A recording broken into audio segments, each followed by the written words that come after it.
L'Europe rouvre donc ses frontières à partir d'aujourd'hui, mais attention, encore faut-il faire partie de la liste, une liste précise validée par les 27 et qui prend en compte évidemment la situation épidémique de chaque pays. Les États-Unis, par exemple, où près de 1200 personnes sont mortes ces dernières 24 heures, les États-Unis sont interdites. Les conséquences pour le tourisme s'annoncent désastreuses. Les locations attendent les clients, tout comme les hôtels. Reportage de Kelly Vargin à Nice pour RMC.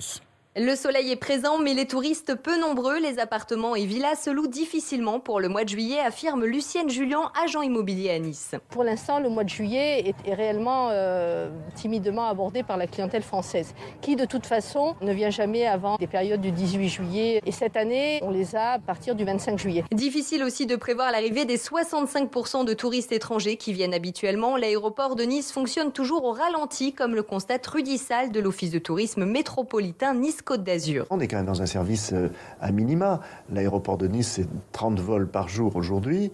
D'habitude, il y en a 250. Dans son hôtel, Michel Chan ne compte que 12% de réservations. Il propose des tarifs attractifs pour capter la clientèle française. 30% moins cher que ce que l'on aurait dû avoir dans une saison d'été normale.